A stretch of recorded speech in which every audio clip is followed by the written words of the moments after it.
Hi guys, I'm going to do a little bit of wood punch work. I guess last year I call it a splinter punch. I took a piece of dogwood, a log about, it looks like it'd be at 32 inches long, maybe a little bit shorter than that. And I took a sliver out and I made a little punch out of it. And I've got it sort of like my blade core video. I've got it tied under the knee. And I haven't used it in a while, so I thought I'd show you guys how it works. I'm going to use a wood striker, but I thought maybe this is a good tool that could be used as a, maybe they could find another purpose for carrying a splinter punch around, and then they could just pull it out and use it, and wouldn't have to carry a lot of clubs around. And this could be anything. It wouldn't have to be a seasoned, wood that you could knapp with. It could just be something that they could find, and then they could just use the punch. So see if I can take some flakes off, and then I'll try basalt. After I get done, I'll try knapping this piece of basalt. I already started. All the work on this is already done with the wood punch, so kind of follow suit. This is pretty easy to chip, but I thought I'd demonstrate the effectiveness of the small wooden punch on a large piece of Georgetown, because people might say, well, he's knapping soft material, so of course it works. But it works good on the tough orthoquartites too, and I think there might be an advantage in some of the point types using small punches to get in around stems and things like that. So all speculation, but let's see how it works on this Georgetown. So my braidor here.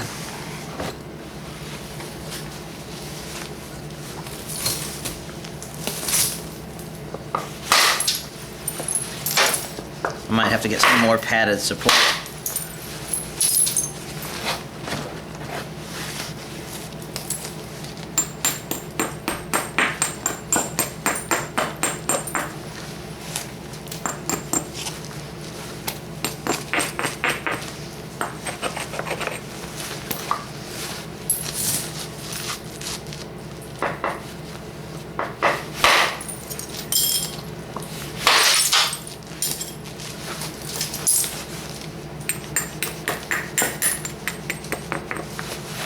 Get up here and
the lip platforms are, oops, lost that one. I'll show you some good.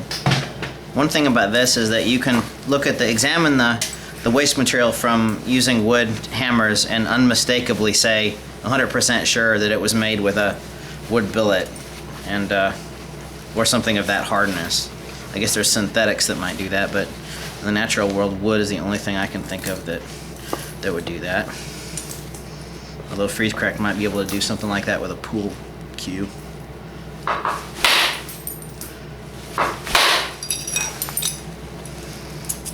There's a little bit too much in. Let's see if we can get a good one here.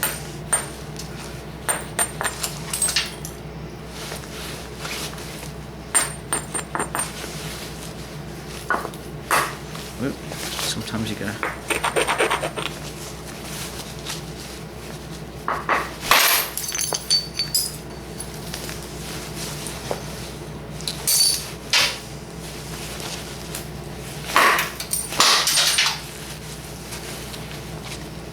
This is not a wood platform, but I can just get some Cortex off there. The support is what is going to keep these flakes intact. So you look at that broad lip platform. Wood, wood, wood, wood. If you would do this, you would see that it would be the same. I wonder if I can, that's awful steep, but see what I can do here.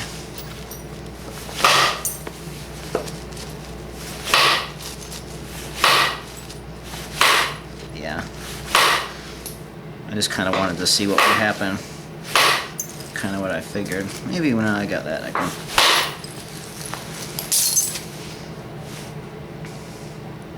Oh.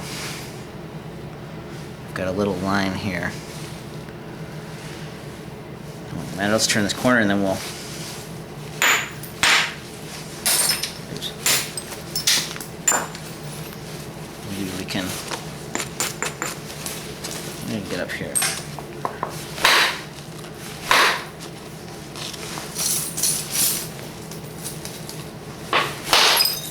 There.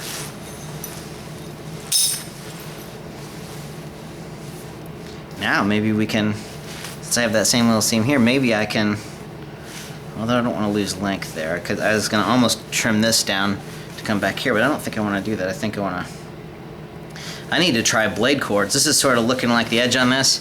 Couldn't you picture having a wider chord and making some crested blades and having better support and a littler punch, and maybe see if you couldn't keep some intact blades? Maybe. Maybe. So we'll do a few more. Let's try to get some good cleaners. I'm seeing it's getting a. Got it. I need to twist it.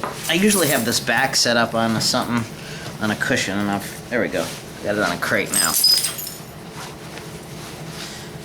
I can work more on the outside of my leg. With wood, it's handy, especially if you use billets. Work on padding and work off the outside of the leg. Jack Cresson cued me in on that. There. How nice is that? With my little, now that I've got up on the crate, I can really work on the back of the leg and get some good ones. And that's hard to tell that's a wood flake on that one. A nice support though, keep the flakes intact. So nice. Maybe let's try to do one right here. And before you guys get all Clovis on me, I haven't seen any signs on Clovis points at the platforms are wood related. So just because you can make an overshot, make something that looks like a Clovis overshot doesn't mean it was a Clovis overshot.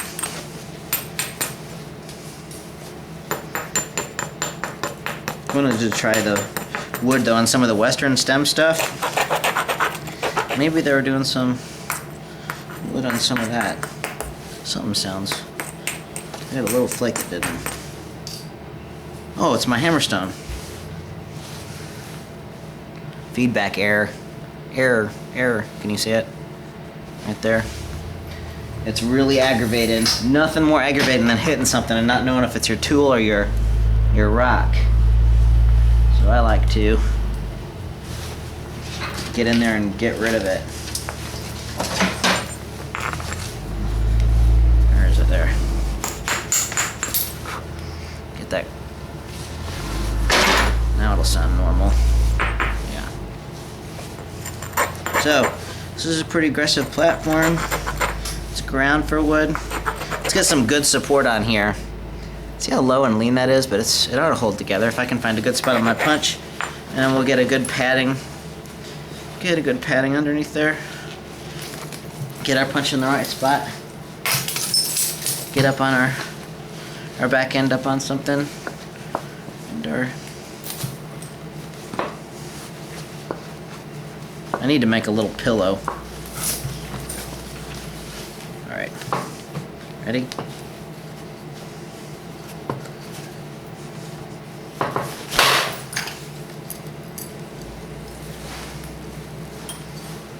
That's a wood platform. See that? See the broad lip?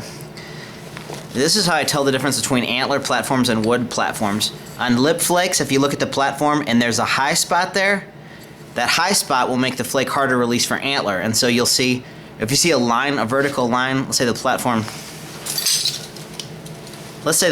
is like this, only there's a bump on there, then an antler flake, it'll cause it to be harder to release, so it'll make it lipped. But if it's smooth and nice in there and you get that lip, then that's a good candidate for it being a wood flake.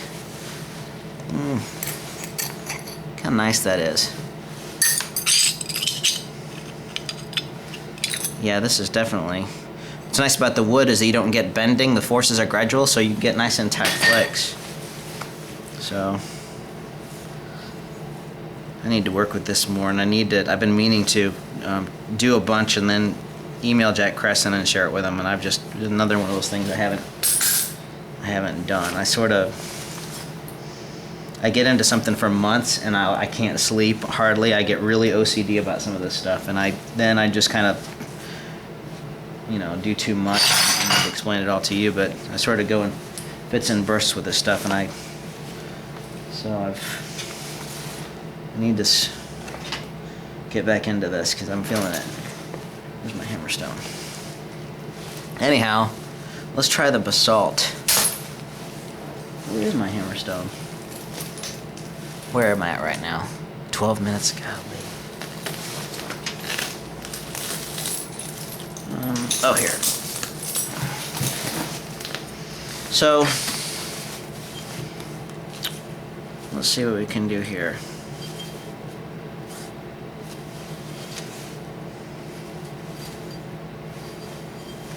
I have to decide what I'm going to make with this. Probably a big old hell gap or something. I'm going to trim this edge down and then do some blending with the wood in there. And I guess I could do all this trimming with the punch.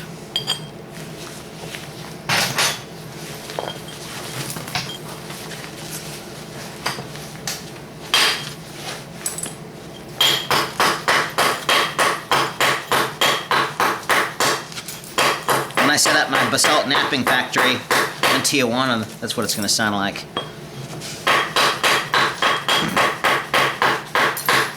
That wasn't nice, but anyway.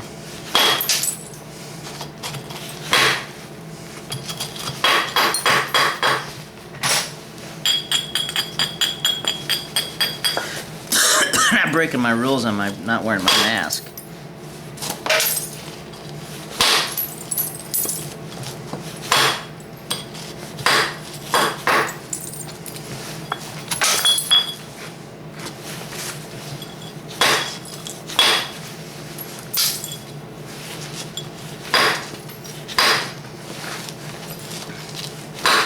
This can get really tedious really fast, so let's do one good, nice big flake on here, and then we'll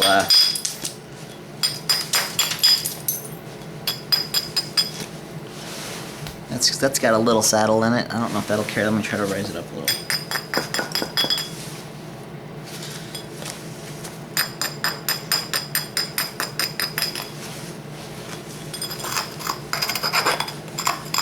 I need to try some blades. There's a conversation on Arrowheadology about the microblades, the Mayan stuff, and some interesting discussion about the interpretation of the ethnographic evidence that the blades were supported underneath the feet and pressured through like a crutch from the chest, or whether or not they were punching them. And so if they were using hardened wooden tips to do some indirect percussion, maybe loading and then tapping, it'd be interesting to see how intact the blades could be, because the industry of those things is pretty fantastic, and I don't know how you could do it without pressure, but somebody should maybe try to do it. Alright. Nice and smushy support. Load it in.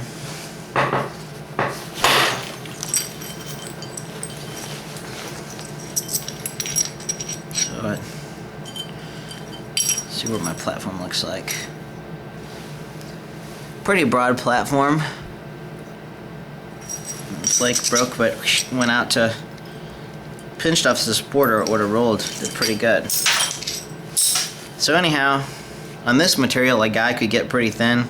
He'd have to punch down as he finished, and then depending on he was making, use different support. And obviously, if you're making something that has a little bit more body on it than flat, but anyhow, that's something to try. Let me back out and take this thing off and show it to you.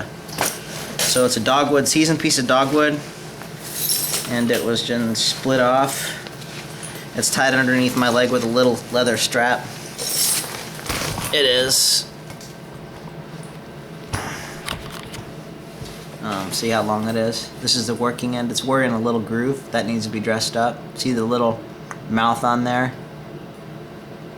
Right? It gets weird contact that needs to be dressed. So these tools are going to be maintenance tools. Probably once you get one that's working really nice for the middle thinning, you don't use it for whomping on huge early stuff like I did. Or you just go on a sandstone or use a fire, but probably sandstone will dress it up pretty quick. The shape isn't important. Potentially it could be used as a walking stick. Or I guess, I mean, it's, you know, the idea of it being, I put a nail on the end of that. I probably shouldn't have. I don't want to save my leather, so you know, you could use it for, I couldn't imagine an atlatl because that would be too thin, but unless they used a freaking log atlatl. Anyhow, can be used for something else too. So try it out. If you have mesquite, that'll work. Some of the other fruit woods and boxwood, stuff like that. Anyhow, have a go at it. Did I record this even? Yeah, it's recording. You guys want to see my disorganized shop? My light setup?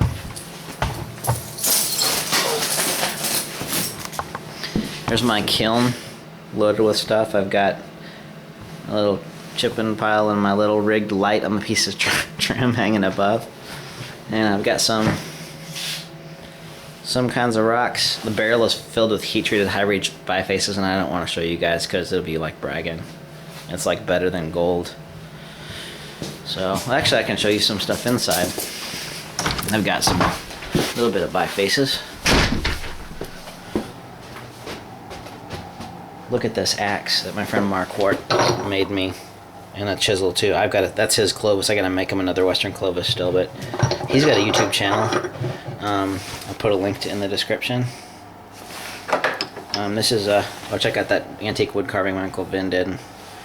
And then like the great uncle in the 20s. And there's a Billy Guthrie pipe, little raccoon pipe. There's a little axe I found and one that I pecked on. I didn't grind it to shape, but I finished pecked it. Look at, there's the hog eye stuff that I did only so far. 1, 2, 3, 4, 5, 6, 7. I've got like 3 bifaces out in the garage. So what? Like 30 some to go or 40. Got a pile of high ridge.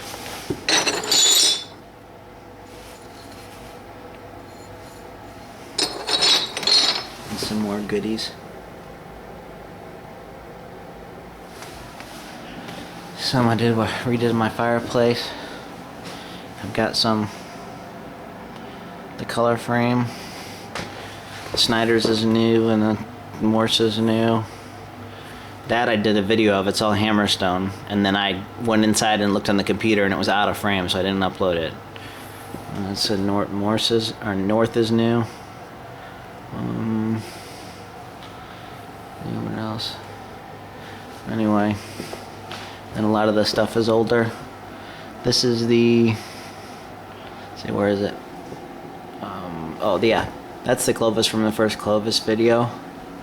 That's the, let's see. This is the Dogleg Thebes.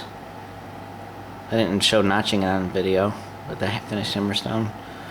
This is a wood raw kiln point.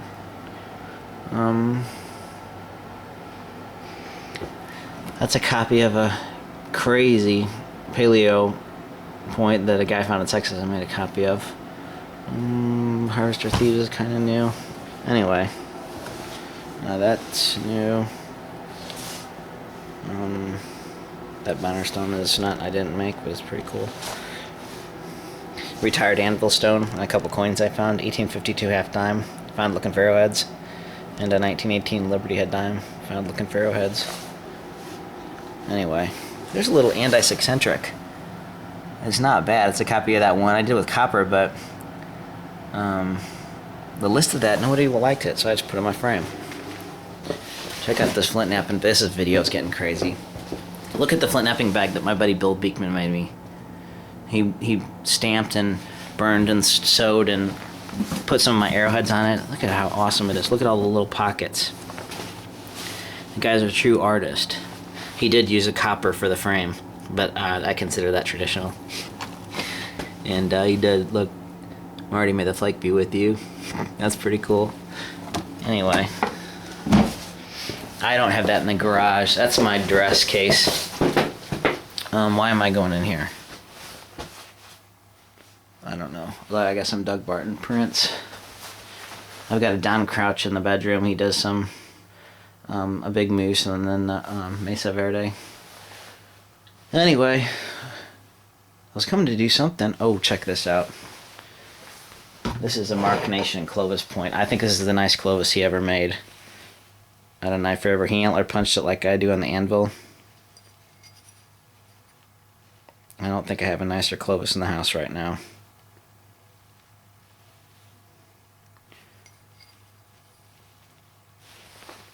Nope, you can't have it. Nope, don't ask. Alright, that's long enough.